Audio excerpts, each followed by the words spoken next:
Favre was introduced at a press conference this evening at Vikings headquarters in Eden Prarie, Minnesota. Our Cameron Clark joins us now live from Winter Park and tells us what Brett had to say. Hey, Cam.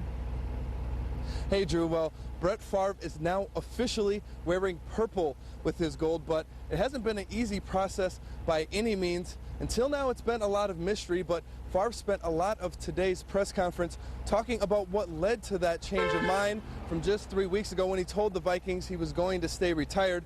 Now, Favre also acknowledged the hurt feelings, you could say, that many Packers fans may be feeling toward their former quarterback about going to a division rival.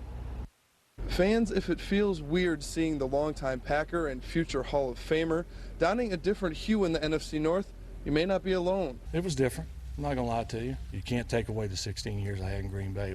It was unbelievable. It was great, and that will be forever cherished. The roller coaster that followed Favre leaving Green Bay last year seemed to be over again 3 weeks ago when he told the Vikings he was staying retired. Favre says he made that decision when he found out he had a partially torn ligament in his shoulder after having a surgery to repair a torn bicep. That scared me. Being a quarterback or a pitcher, 39, just coming off of surgery for something totally different, I was, to say reluctant, once again, would be an understatement. With that feeling better and getting a doctor's go-ahead, Favre said he made the commitment to Minnesota when Vikings coach Brad Childress called Monday. But he also got some coaxing from his youngest daughter, Breely. I could be chased by 5 defensive linemen. It doesn't scare me, but when my daughter cries, it softens me up. And she said, "Daddy, I wanted you to go back and win one more Super Bowl." And I said, "Oh, why didn't you tell me that before?" While now Purple number 4 says he wishes his career in Green Bay would have ended differently on both sides, he says this decision is not about revenge. I mean, if you're coming back for those 2 games, it'll be a long year. And if it was about revenge, I would have signed on the dotted line the first day. Now, Favre could make his Vikings debut as soon as this Friday as the team takes on the Kansas City Chiefs in the team's second preseason game here in Twin Cities. Live at Vikings training camp, Cameron Clark, Fox 11 News.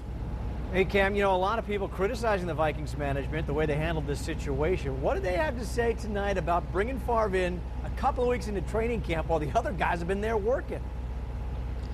Well, Drew, like Favre, Vikings coach Brad Childress said what happened the last 3 weeks haven't been planned at all. He just had a chance to sit back, look at what might give them the chance to win, and said he was just being persistent when he gave Favre a second call. And he said that bringing in good players should never be seen as a distraction. Childress said that he did talk to all the Vikings players, including all of the quarterbacks. Now, from listening to radio on the way into town here and having some players call in, it does seem like, by and large, most of the Vikings players are pretty happy about the chance that Favre may give them this year.